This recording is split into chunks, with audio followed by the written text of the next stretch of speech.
اللہ جسے چاہے گمراہ کر دے اور جسے چاہے ڈال دے سیدھے راستے پر۔ یہ ہوا ترجمہ سورۃ الانعام آیت نمبر 39 کا۔ اللہ تعالی ہم سب کو صراط مستقیم کی ہدایت عطا فرمائے۔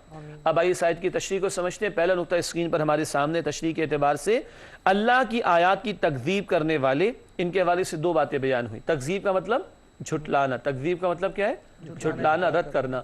اللہ کی آیات کی تکذیب کرنے والے نمبر ایک، اپنے کانوں سے حق بات نہ سننے کی وجہ سے بہرے ہیں۔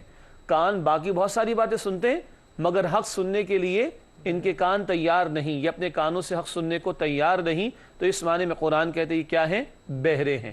دوسری بات، اور اپنی زبانوں سے حق بات نہ بولنے کی وجہ سے گونگے ہیں۔ باتیں بہت بولتے ہیں، بڑی باتیں کرتے ہیں مگر حق بولنے کے لیے تیار نہیں، حق پر بات کرنے کے لیے تیار نہیں ہیں۔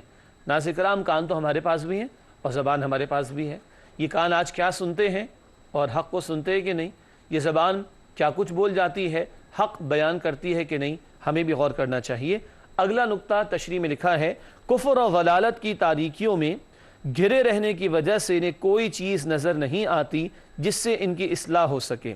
ضلالت کا مطلب ہوتا ہے گمراہی، والضالین کا لفظ ہے نا، ضلالت کا مطلب کیا ہوتا ہے؟ گمراہی۔ تو کفر اور ضلالت کے اندھیروں میں ڈوب گئے، جانتے بوجھتے حق کو انہوں نے رد کیا، اب انہیں کچھ نظر ہی نہیں آ رہا، حالانکہ حق تو پیش ہو رہا ہے قرآن کی صورت میں، حق تو پیش ہو رہا ہے اللہ کے نبی صلی اللہ علیہ وسلم کی زبان مبارک سے، مگر کیونکہ خود یہ گمراہی کے اندھیروں میں خود ڈوب چکے ہیں تو اب ان کو اصلاح کی کوئی شے دکھائی ہی نہیں دیتی۔ آخری نقطہ اس آیت کی تشریح میں ہے، ہدایت اور گمراہی دونوں کا اختیار اللہ ہی کے پاس ہے، جس کو چاہے اللہ تعالیٰ ہدایت عطا فرمائے، جس کو چاہے اللہ تعالیٰ گمراہ فرما دے، یہ کل اختیار کس کے پاس؟ اللہ کے پاس ہے۔ ناظرین کرام، اس کے بعد سورۃ الانعام کی آیت نمبر 40 آئیے اس کا مطالعہ شروع کریں۔ رب العالمین کی طرف سے ارشاد ہوا، قُلْ أَرَأَيْتَكُمْ إِنْ أَتَاكُمْ عَذَابُ اللَّهِ أَوْ أَتَتْكُمُ السَّاعَةُ أَغَيْرَ اللَّهِ تَدْعُونَ إِن كُنتُمْ صَادِقِينَ۔ سورۃ الانعام آیت نمبر 40، آئیے کرتے ہیں اس کا ترجمہ۔ ارشاد ہوا، آپ صلی اللہ علیہ وسلم فرمائیے، کیا تم دیکھتے ہو اگر تم پر آ جائے اللہ کا عذاب یا تم پر آ جائے قیامت تو کیا تم اللہ کے سوا کسی اور کو پکارو گے اگر تم سچے ہو؟ یہ ہوا ترجمہ سورۃ الانعام آیت نمبر 40 کا۔ آئیے اس آیت کی تشریح کی طرف چلتے ہیں، مشرکین کے حوالے سے گفتگو کا بیان جاری ہے۔ لکھا ہے تشریح میں پہلا نقطہ، کفار کا مشکل وقت میں اپنے باطل معبودوں کی بجائے صرف اللہ ہی کو پکارنے کا بیان۔ دوبارہ پڑھ رہا ہوں، کفار کا مشکل وقت میں اپنے باطل معبودوں کی بجائے صرف اللہ ہی کو پکارنے کا بیان۔ یہ مثال ہم نے پہلے بھی پڑھی، ذکر آ چکا ہے، جب یہ سمندر میں سفر کرتے اور کشتی کے بھون میں پھنس جاتی تو لات منات عزا سارے جھوٹے معبودوں کو بھلا کر کس کو پکارتے؟ ایک اللہ کو۔ یاد رکھیے، مشرک وہ نہیں ہوتا جو اللہ کو نہ مانتا ہو، وہ تو اس کو انگلش میں ایتھیسٹ کہتے ہیں۔ مشرک وہ ہوتا ہے جو اللہ کو مان کر اللہ کے ساتھ مخلوق کو شریک کرتا ہے۔ تو ان کی بھی جب گوٹ پھنستی تھی تو اللہ ہی کو پکارتے تھے، لات منات عزا سارے جھوٹے معبودوں کو ایک طرف کر کے خالص ایک اللہ کو پکارتے۔ آگے لکھا ہے، گویا ایک اللہ کو ماننا اور اس پر ایمان رکھنا انسان کی فطرت کا تقاضا ہے۔ اللہ کا یہ تعارف فطرت میں بلٹ ان ہے، آٹومیٹکلی ہماری فطرت میں یہ تعارف موجود ہے، اور جب ہم کائنات کی نشانیوں میں غور و فکر کرتے ہیں اور پیغمبر کی آئی ہوئی دعوت کو قبول کرتے ہیں تو اس سے یہ ایمان تازہ ہوتا ہے اور اللہ کی معرفت اور اللہ کی عظمت اور اللہ کا تعارف بندے کو حاصل ہوتا چلا جاتا ہے۔ نقطہ اہم یہ ہے کہ مشرک بھی اللہ کو مانتا ہے لیکن اللہ کے ساتھ شریک کرتا ہے جھوٹے معبودوں کو۔ نمبر دو، اس کی فطرت میں بھی توحید کا درس موجود ہے کہ جب وہ گوٹ پھنستی ہے تو یاد آتا ہے ایک اللہ، کیونکہ باقی اس کے انسانوں میں سے اور دیگر لوگوں میں سے کوئی کام آنے والے نہیں ہوا کرتے۔ ناظرین کرام، اس کے بعد سورۃ الانعام آیت نمبر 41، رب العالمین کی طرف سے ارشاد ہوا، بل ایاہ تدعون فیکشف ما تدعون الیہ ان شاء وتنسون ما تشرکون۔ سورۃ الانعام آیت نمبر 41، اس کا ترجمہ پیش خدمت ہے۔ ارشاد ہوا، بلکہ تم اللہ ہی کو پکارو گے تو اللہ دور کر دے گا جس کے لیے تم نے اسے پکارا تھا اگر وہ چاہے گا، اور تم بھول جاؤ گے انہیں جن کو تم شریک کرتے تھے اللہ کے ساتھ۔ ناظرین کرام، ترجمہ ہوا سورۃ الانعام آیت نمبر 41 کا۔ آئیے اس آیت کی تشریح کی طرف چلتے ہیں۔ تشریح میں پہلا نقطہ اسکرین پر ہمارے سامنے موجود لکھا ہے، انسان کے اپنے نفس میں توحید کی موجودگی کا بیان۔ وہی بات جو ابھی گفتگو آئی تھی، مزید اس کا بیان جاری کہ انسان کی فطرت میں توحید کا تعارف موجود۔ حدیث بھی ہے، اللہ کے رسول صلی اللہ علیہ وسلم نے فرمایا، بخاری شریف کی حدیث، ہر بچہ فطرت پر پیدا ہوتا ہے توحید کے ساتھ، پھر اس کے ماں باپ اس کو یہودی، نصرانی، مجوسی یعنی مشرک بنا دیتے ہیں، لیکن فطرت میں اللہ نے توحید کی تعلیم اور توحید کا درس رکھا ہوا ہے۔ آگے اسی کے تسلسل میں اگلا نقطہ ہے، جب انسان کسی غیر معمولی مصیبت میں پھنس جاتا ہے تو اس وقت اسے صرف اللہ ہی یاد رہتا ہے۔ ٹھیک ہے ناظرین کرام، بات تو ہے ذرا ایک حساس نوعیت کی، لیکن ہم سب کے علم میں ہے کہ جب سارے ڈاکٹرز جواب دے جاتے ہیں تب ہمیں اللہ یاد آتا ہے، ایسا ہی ہے کہ نہیں؟ جب سارے سہارے ٹوٹتے ہوئے نظر آتے تب ہمیں اللہ یاد آتا ہے، یہ فطرت کے اندر موجود ہے، تو اس اللہ کو پہلے ہی یاد کیوں نہیں کرتے ہم؟ اسباب اختیار کر لینے چاہیے، کوئی حرج نہیں، لیکن نگاہ اسباب پر، وسائل پر، افراد پر، مخلوق پر نہ ہو، بلکہ نگاہ اور توکل مسبب الاسباب پر ہونا چاہیے۔ اگلا نقطہ اس آیت کی تشریح میں ہے، انسان کو دعوت فکر، اللہ کا عذاب آ جانے پر اس وقت انسان کس کو پکارے گا؟ جب اللہ کی طرف سے عذاب آ جائے تو پھر انسان کسے پکارے گا؟ کیا اپنے جیسے انسانوں کو پکارے گا؟ نہیں، وہ اللہ ہی کو پکارتا ہے، جیسے کہ مشرکین کے حوالے سے بات بیان کی گئی۔ وہ جو پکے مشرک تھے جبکہ قرآن نازل ہو رہا ہے اس عرب کے معاشرے میں، ان کے اندر بھی اتنی توحید موجود تھی کہ کشتی بھور میں پھنس گئی تو سارے جھوٹے معبودوں کو چھوڑ کر ایک اللہ کو پکارا کرتے تھے۔ ناظرین کرام، اگلی آیات کا مطالعہ ہم ضرور کریں گے انشاءاللہ، تاہم آپ سے ملاقات ہوتی ہے ایک وقفے کے بعد جو آپ کے ہمارے درمیان مختصر سی مدت کے لیے اس وقت حائل ہے۔ انشاءاللہ آپ سے ملاقات ہوتی ہے۔ السلام علیکم ورحمۃ اللہ وبرکاتہ۔ السلام علیکم ورحمۃ اللہ وبرکاتہ۔ ناظرین کرام، پروگرام بصیرت القرآن میں خوش آمدید۔ آج ہم مطالعہ کر رہے ہیں سورۃ الانعام آیات 39 تا 45 کا۔ آئیے مطالعہ آگے بڑھاتے ہیں۔ سورۃ الانعام آیت نمبر 42، رب العالمین کی طرف سے ارشاد ہوا، وَلَقَدْ أَرْسَلْنَا إِلَىٰ أُمَمٍ مِّن قَبْلِكَ فَأَخَذْنَاهُمْ بِالْبَأْسَاءِ وَالضَّرَّاءِ لَعَلَّهُمْ يَتَضَرَّعُونَ۔ سورۃ الانعام آیت نمبر ہے 42۔ آئیے اس کا کرتے ہیں ترجمہ۔ ارشاد ہوا، اور یقیناً ہم نے رسول بھیجے امتوں کی طرف آپ صلی اللہ علیہ وسلم سے پہلے، پھر پکڑا انہیں سختیوں اور تکلیفوں کے ساتھ تاکہ وہ گڑ گڑائیں۔ یہ ہے ترجمہ سورۃ الانعام آیت نمبر 42 کا۔ اب یہ سختیاں کیوں آتی رہیں، اس کی وضاحتیں ہو رہی ہیں۔ پہلی بات، اس آیت کی تشریح اسکرین پر ہمارے سامنے ہے، دنیا میں عذاب سے متعلق اللہ کے قانون کا بیان۔ اللہ کی طرف سے مصائب آتے ہیں، مشکلات آتی ہیں لوگوں پر، اور آزمائشیں آتی ہیں، اور عذاب بھی آیا کرتے ہیں۔ اس حوالے سے اللہ کا قانون کیا ہے اس کی طرف اشارہ اگلے نقطے میں اس بات پر توجہ آ رہی ہے۔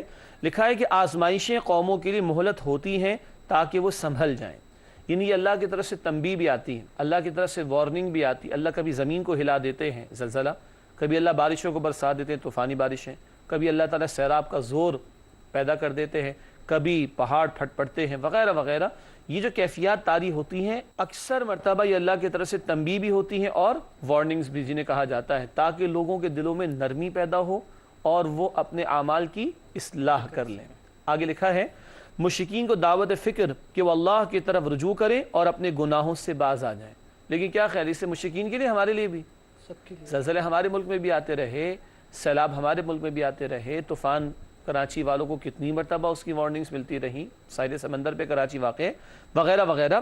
لیکن اللہ تعالیٰ کیا بتا رہے ہیں کہ یہ مشکلات جو آتی ہیں، یہ مصائب جو آتے ہیں، یہ آزمائشیں جو آتی ہیں، ان میں ایک حکمت کیا ہے کہ لوگ گڑ گڑائیں، یعنی اللہ کے حضور توبہ کریں، استغفار کریں اور اپنے اعمال کی اصلاح کر لیں۔ ناظرین کرام، اس کے بعد سورۃ الانعام کی آیت نمبر 43 سے رب العالمین کی طرف سے ارشاد ہوا، فَلَوْلَا إِذْ جَاءَهُمْ بَأْسُنَا تَضَرَّعُوا وَلَكِنْ قَسَتْ قُلُوبُهُمْ وَزَيَّنَ لَهُمُ الشَّيْطَانُ مَا كَانُوا يَعْمَلُونَ۔ الانعام آیت نمبر 43۔ آئیے کرتے ہیں اس کا ترجمہ۔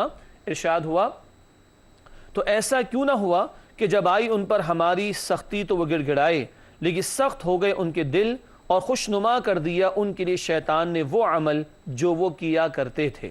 ترجمہ ہوا الانعام آیت نمبر 43 کا۔ اس آیت کی تشریح میں دو نکات ہیں۔ پہلا نقطہ، گناہوں کی کثرت اور عدم توبہ قوموں کے دلوں کی سختی کا بیان۔ کیا مطلب؟ اللہ کی طرف سے تنبیہ آ رہی ہے، اللہ کی طرف سے مشکلات طاری کی جا رہی ہیں، اللہ کی طرف سے وارننگ آ رہی ہے، مگر ان کے دل نرم نہیں ہو رہے، اور یہ پچھلی قوموں کا ذکر ہے۔ یہ ہم پڑھ رہے ہیں سورۃ الانعام، اس کے بعد سورۃ الاعراف کچھ عرصے بعد پڑھیں گے، تو پچھلی کئی قوموں کے حالات اس نوعیت کے ہمارے سامنے تفصیل سے آئیں گے، مگر کہاں؟ سورۃ الاعراف میں انشاءاللہ تعالی۔ یہاں بتایا جا رہا ہے ان کے دل سخت ہو گئے، اللہ کی طرف سے آنے والی وارننگ، اللہ کی طرف سے آنے والی تنبیہ، اس سے انہوں نے کوئی فائدہ نہ اٹھایا۔ ناظرین کرام، کبھی زلزلے، کبھی طوفان، کبھی شدید بارشیں، نہ جانے کیا کچھ، یہ اللہ تعالیٰ کی طرف سے ہمارے لیے بھی آزمائشیں ہیں، اور یہ اللہ تعالیٰ کی طرف سے ہمارے لیے تنبیہ بھی ہے، اور یہ اللہ تعالیٰ کی طرف سے ہمارے لیے وارننگ بھی ہے کہ ہم گڑ گڑائیں اللہ کے حضور اپنے اعمال کی اصلاح کر لیں۔ اس کے بعد لکھا ہے اس آیت کی تشریح میں، ان کے برے کاموں کو شیطان خوشنما بنا دیتا ہے اور ان پر کوئی نصیحت کارگر نہیں ہوتی، یعنی گندے اور برے اعمال کو شیطان بڑا خوبصورت کر کے دکھاتا ہے۔ جیسے آج کل بے حیائی کو گلیمر کا نام دے دیا گیا ہے نا، فحاشی اور ریانی کو ایڈوانسمنٹ کا نام دے دیا گیا، اور اللہ کی حدود کا پامال کرنا اس کو کہا گیا کہ یہ تو آزادی ہے، ہم جو چاہیں سو کریں۔ یہ جو حرکتیں شیطان بڑا مزین کر کے دکھاتا ہے گناہوں کو، لیکن شیطان ہمارا دشمن ہے تو یہ مزین کر کے اس لیے دکھاتا ہے کہ بندے اللہ کی اطاعت نہ کرے، اور شیطان خود تو جائے گا جہنم میں، وہ چاہتا ہے باقیوں کو بھی اپنے ساتھ لے کر جہنم کے اندر ہی چلا جائے۔ اللہم اجرنا من النار، اے اللہ ہم سب کو آگ کے عذاب سے محفوظ فرما دیجئے۔ اس کے بعد سورۃ الانعام آیت نمبر 44 ارشاد ہوا اللہ رب العالمین کی جانب سے، فَلَمَّا نَسُوا مَا ذُكِّرُوا بِهِ فَتَحْنَا عَلَيْهِمْ أَبْوَابَ كُلِّ شَيْءٍ حَتَّى إِذَا فَرِحُوا بِمَا أُوتُوا أَخَذْنَاهُمْ بَغْتَةً فَإِذَا هُمْ مُبْلِسُونَ۔ سورۃ الانعام آیت نمبر 44 ہے، آئیے کرتے ہیں اس کا ترجمہ۔ ارشاد ہوا، پھر جب وہ بھول گئے اس نصیحت کو جو ان کو کی گئی تھی تو کھول دیے ہم نے ان پر دروازے ہر چیز کے، یہاں تک کہ جب وہ اترانے لگے اس پر جو انہیں دیا گیا تھا تو ہم نے انہیں پکڑ لیا اچانک اور وہ نا امید ہو کر رہ گئے۔ یہ ہے ترجمہ سورۃ الانعام آیت نمبر 44 کا۔ آئیے کرتے ہیں اس کی تشریح کا بیان۔ پہلا نقطہ تشریح کے حوالے سے ہے گناہوں کی پاداش میں قوموں کو آزمائش میں مبتلا کرنے کا بیان۔ قرآن یہ بھی بتاتا ہے کہ لوگوں پر آنے والی مصیبتیں ان کے کرتوت اور اعمال کی وجہ سے بھی ہوتی ہیں۔ پہلے ہم نے پڑھا اللہ تعالیٰ اس لیے بھی سختیاں بھیجتے ہیں لوگوں پر تاکہ لوگوں کے دل نرم ہوں اور حق قبول کرنے پر وہ آمادہ ہوں۔ اب یہ بھی بتایا جا رہا ہے کہ لوگوں نے جب نافرمانی کی روش اختیار کی تو اللہ تعالیٰ پھر ان کو آزمائش میں مبتلا کرنے لگے ہیں۔ مگر یہاں جس آزمائش کا بیان ہے بڑی عجیب آزمائش ہے۔ یہاں آزمائش یہ کہ لوگ نافرمانی پر اڑے ہوئے اور اللہ تعالیٰ نے خوشحالی عطا فرما دی۔ اللہ اکبر، یہ بڑی عجیب بات ہے، یہ بڑی عجیب بات ہے، کیونکہ قرآن نے کیا کہا، جب وہ بھول گئے اس نصیحت کو جو ان کو کی گئی تھی، ہم نے کھول دی ان پر ہر شے کے دروازے۔ اللہ نے بہت کچھ ان کو دنیا میں دے ڈالا۔ آگے لکھا ہے ان پر دنیا کی نعمتوں، راحتوں اور کامیابیوں کے دروازے کھول دیے جاتے ہیں، خوب دیا جاتا ہے۔ کیوں؟ کافر کے لیے، باغیوں کے لیے آخرت میں کچھ بھی نہیں ہے، یہیں پہ دے کر فارغ کر دیا جائے، اور وہ اپنی دانش میں سمجھ رہے ہیں بہت اچھے جا رہے ہیں، اور اچانک اللہ تعالیٰ کی طرف سے پکڑ کا معاملہ ہو جاتا ہے۔ یہ بڑی سخت آزمائش ہوتی ہے اللہ کی طرف سے۔ آگے لکھا ہے اسی حوالے سے، پھر ان پر یکدم ایسا سخت عذاب آتا ہے جو اس قوم کو صفحہ ہستی سے مٹا دیتا ہے۔ اور یاد رکھیے گا جب انسان کا پیٹ بھرا ہو نا اور جیب بھری ہو تو مستی بھی زیادہ سوچتی ہے، اور یہ آزمائش سخت ہوتی ہے کہ اللہ کچھ دے اور بندے کا امتحان لے۔ اللہ کم دے تو وہ امتحان آسان ہے، اگر اللہ زیادہ دے دے تو وہ امتحان کڑا اور مشکل ہے، کیونکہ انسان کے گمراہ ہونے یا غفلت میں چلے جانے کے امکانات زیادہ ہو جاتے ہیں۔ ناظرین کرام، اس کے بعد آج کے مطالعے کے اعتبار سے آخری آیت ہے سورۃ الانعام آیت نمبر 45۔ رب العالمین کی طرف سے ارشاد ہوا، فَقُطِعَ دَابِرُ الْقَوْمِ الَّذِينَ ظَلَمُوا وَالْحَمْدُ لِلَّهِ رَبِّ الْعَالَمِينَ۔ سورۃ الانعام آیت نمبر 45 کرتے ہیں اس کا ترجمہ۔ ارشاد ہوا، پھر جڑ کاٹ دی گئی اس قوم کی جس نے ظلم کیا تھا، اور کل شکر اللہ کے لیے ہے جو تمام جہانوں کا رب ہے۔ یہ ہوا ترجمہ الانعام آیت نمبر 45 کا۔ اب آئیے اس آیت کی تشریح کی طرف چلتے ہیں۔ پہلا نقطہ تشریح کا ہمارے سامنے اسکرین پر موجود، نافرمانوں کو عذاب کے نتیجے میں صفحہ ہستی سے مٹا دینے کا بیان۔ اللہ کی نافرمانی پر اڑی رہیں قومیں اگر، تو پھر قوموں کو مٹا دیا جاتا ہے۔ ایسی ہی قوموں کا ذکر آئے گا اگلی صورت میں، وہ کون سی ہے؟ سورۃ الاعراف۔ اب تو یاد ہو گیا؟ ماشاءاللہ۔ اگلا نقطہ ہمارے سامنے اسکرین پر تشریح کے اعتبار سے، ظالموں کی ہلاکت لوگوں کے لیے اللہ تعالیٰ کا بڑا احسان ہے۔ دیکھیں نا، فرعون جب غرق ہوا ہوگا تو کتنے مظلوموں کی داد رسی ہو گئی ہوگی، کتنے لوگوں کی جان چھوٹ گئی ہوگی اس سے۔ اس طرح جب ظالموں سے، آپ کسی محلے میں دیکھو بدماش ہو، لوگوں کی جان کا نقصان کرتا ہے، مال کا نقصان کرتا ہے نا، مر گیا تو محلے والے بھی کیا کہتے ہیں؟ الحمدللہ رب العالمین، ہے نا؟ قرآن بھی یہاں کہہ رہے ہیں والحمدللہ رب العالمین۔ آخری نقطہ اس حوالے سے، فاسد عناصر سے ماحول پاک ہونے پر اللہ کا شکر واجب ہے۔ فاسد عناصر سے مراد ظالم لوگ، فاسق لوگ، ایسے لوگ جو معاشرے میں جرائم کو پروموٹ کرتے ہیں، جن کے اعمال کے نتیجے میں لوگوں کی جان مال عزت آبرو محفوظ نہ ہو، ایسے لوگوں سے زمین کا پاک ہو جانا یہ اللہ کی بڑی نعمت ہے، اور اس پر اللہ کا شکر ادا کرنا لازم ہے۔ والحمدللہ رب العالمین۔ ناظرین کرام، الحمدللہ آج کا مطالعہ کسی درجے میں مکمل ہوا۔ وقت ہے ہمارے نوجوان ساتھیوں کے سوالات کا۔ آئیے ان سے دریافت کرتے ہیں کہ آج ہی ہم سے کیا معلوم کرنا چاہتے ہیں۔ جی شہزاد، پہلا سوال۔ جی میں یہ جاننا چاہتا ہوں آیت نمبر 44 میں اللہ تعالیٰ نے فرمایا ہے کہ جب وہ انہوں نے بھلا دیا اس حکم کو جو کہ انہیں دیا گیا تھا تو اللہ تعالیٰ نے ان پہ نعمتوں کے دروازے کھول دیے. کیا اس طرح کے امتحانات اللہ تعالیٰ مسلمانوں سے بھی لیتے ہیں تو ان پہ بھی کیا ایسی سختیاں آئیں گی؟ ماشاءاللہ، بہت اہم سوال ہے کہ ذکر آئے کہ اللہ تعالیٰ نے ایسی قوم کو جس نے نافرمانی کی روش اختیار کی ان پر دنیا کھول دی، تو کیا کبھی یہ مسلمانوں کے ساتھ بھی ہو سکتا ہے؟ جہاں تک تو امتحان کا تعلق ہے وہ تو پوری زندگی امتحان ہے ہی ہے. سورہ الملک آیت نمبر 2 میں آتا ہے الذی خلق الموت والحیات لیبلوکم ایکم احسن عملا. اللہ نے موت اور حیات کا سلسلہ کیوں قائم فرمایا؟ کہ اللہ تمہیں آزمائے، تمہارا امتحان لے کہ تم میں سے عمل کے اعتبار سے بہترین کون ہے. تو پوری زندگی تو ہے ہی امتحان. اللہ تعالیٰ کچھ دے رہے ہیں تو یہ بھی امتحان، اللہ کچھ کم کر رہے ہیں تو وہ بھی امتحان. تو زیادہ ملنے پر یہ پریشانی ضرور ہونی چاہیے کہ کل اس کی جواب دہی کے لیے جب میں کھڑا ہوں گا تو آج میں اس کی تیاری کر رہا ہوں کہ نہیں. تو امتحان تو پوری زندگی ہے، مگر کوئی قوم جب بگاڑ پر اتر آئے، اللہ کی نافرمانی پر اتر آئے اور ملنا شروع ہو جائے دنیا خوب اس کو کثرت کے ساتھ، تو یہ ایک علامت اسی نوعیت کی ہے کہ پھر ڈرنا ہوگا کہ کہیں ہمیں یہ ڈھیل دینے کے بعد اچانک پکڑ تو نہیں لیا جائے گا. تو اس سے بہتر ہے کہ انسان اپنے اعمال کی انفراد اور اجتماعی سطح پر اصلاح کی کوشش کو مستقل جاری رکھے. ٹھیک ہے جی بیٹا. ثقلین آج ہمارے ساتھ ہیں ناظرین کرام، واہ کینٹ سے ان کا تعلق ہے اور کراچی میں قرآن اکیڈمی میں دینی تعلیم حاصل کرنے کے لیے آئے ہوئے. آج ہمارے پروگرام میں پہلی مرتبہ شریک ہوئے. آئیے ان سے پوچھنے کہ ہم سے کیا سوال کرنا چاہتے ہیں. جی بیٹا. ابھی ہم نے آیت نمبر 39 میں پڑھا کہ اللہ تعالیٰ فرماتے ہیں من یشاء اللہ یضلل ومن یشاء یجعلہ الی صراط مستقیم. ٹھیک ہے ماشاءاللہ. تو اب اللہ ہی چاہتا ہے جسے ہدایت دیتا ہے اور جسے چاہتا ہے گمراہ کرتا ہے. تو اس کے ساتھ ماشاءاللہ آج ہمارے پروگرام میں پہلی دفعہ تشریف لائے نا، جبکہ ہمارے 200 پروگرامز ہو چکے ہیں الحمدللہ. ناظرین کرام سوال بہت اہم ہے اور بار بار آ جاتا ہے اور اکثر و بیشتر ہم اس سوال کو فیس کرتے ہیں. اللہ فرمانے جس کو چاہے اللہ ہدایت دیں، جس کو چاہے اللہ تعالیٰ گمراہ فرما دیں. اب اگلا سوال کیا ہوتا ہے وہ سب کو پتہ ہے، ہمارا قصور کیا ہے. تو ہم نے بتایا بارہا کہ یہ ایک آیت ہے قرآن کی. قرآن کی اور بھی بہت ساری آیتیں ہیں. اللہ کا قانون ہے ہدایت کا، اختیار اللہ کا ہے، جس کو چاہے ہدایت دے، جس کو چاہے گمراہ فرما دے. کل اختیار کس کا؟ اللہ کا. مگر اللہ قرآن میں فرماتے ہیں سورہ شورا آیت نمبر 13 یہدی الیہ من ینیب، اللہ ہدایت اسے دیتا ہے جو اللہ کی طرف رجوع کرے. تو جس کے دل میں طلب و طلب سچی ہوگی اس کو کیا ملے گی؟ ہدایت اللہ دے دیں گے انشاءاللہ. اور جو خود گمراہ ہونے کا فیصلہ کر لے، جانتے بوجھتے حق کو رد کر دے، دنیا کی محبت میں غرق ہو جائے، تو جو اپنے لیے خود فیصلہ کر لے کہ اس کو ہدایت نہیں چاہیے تو زبردستی اس کو ہدایت نہیں دی جائے گی. تو گمراہ کسے کیا جائے گا؟ جو خود اس کا ارادہ اور فیصلہ کر بیٹھا ہو. ٹھیک ہے جی بیٹا. آپ کا سوال محمد ایاز. جی میرا سوال یہ ہے جیسا کہ آیت نمبر 45 میں ذکر آیا کہ جڑ کاٹ دی گئی ان لوگوں کی جنہوں نے ظلم کیا تھا، تو یہ جڑ کاٹنے سے کیا مراد ہے؟ ماشاءاللہ. ناظرین کرام محمد ایاز ریسنٹلی انہوں نے ہمیں جوائن کیا ہے. یہ دیر سے خیبر پختونخوا کے علاقے دیر سے ان کا تعلق ہے اور قرآن اکیڈمی کراچی میں تعلیم حاصل کر رہے ہیں. سوال بڑا دلچسپ ہے، یعنی کہ الفاظ ہی جو ترجمے کے وہی سوال بن گیا کہ جڑ کاٹ دی گئی ان لوگوں کی جنہوں نے ظلم کی. جڑ کاٹ دینے سے مراد کیا ہے؟ جڑ کاٹ دینے سے مراد کیا ہے؟ ایک درخت کھڑا ہوا اپنے تنے پہ، ہم اس کی جڑیں کھود ڈالیں تو تنا کھڑا رہ سکے گا؟ نہیں. اگر تنا کھڑا نہیں رہ سکے گا تو درخت کہاں جائے گا؟ گر جائے گا. تو یہ پورا درخت گر گیا نا.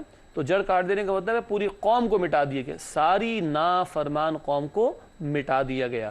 تفصیل آئے گی اگلی صورت میں. وہ کون سی؟ سورۃ الاعراف. شعیب علیہ السلام کی قوم، ناپ تول میں کمی کا معاملہ تھا، اللہ نے زلزلے سے ان کو ہلاک کر دیا، شعلے بھی ان پر برسائے گئے. ٹھیک ہے. لوط علیہ السلام کی قوم، گندگی اور ہم جنس پرستی کی گندگی میں مبتلا ہوئی وہ قوم، اللہ تعالیٰ نے بحر مردار میں ڈیڈ سی میں ان کو غرق کر دیا. پوری نافرمان قوم مٹا دی گئی. یہ کیا ہے؟ جڑ کاٹ دینے سے مراد پوری قوم کو مٹا دیا جانا، نافرمان قوم کو. ٹھیک ہے ناظرین کرام الحمدللہ سوالات ان کے جوابات آپ کی خدمت میں پیش کیے گئے. پروگرام کے آخری لمحات میں مختصر سیگمنٹ. سب سے پہلے قرآنی معلومات. ایک نقطہ ہے جو بہرحال ہم دہرا رہے ہیں اور کچھ نکات بار بار دہرائے جاتے ہیں تاکہ یاد دہانی ہوتی رہے.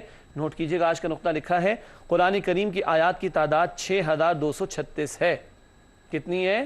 6236. ہاں مشہور کون سی ہے؟ 6600. ہاں ناظرین کرام یہ ہم پہلے بھی بتا چکے مگر بہت پہلے ہم نے بتایا تھا، کئی مہینوں پہلے ہم نے بتایا تھا کہ معروف ہمارے جو فگر ہے وہ 66666 ہے، جو کہ درست نہیں ہے. آپ خود چیک کیجئے، ہر سورت کے آخر کا آخری آیت نمبر لیجئے،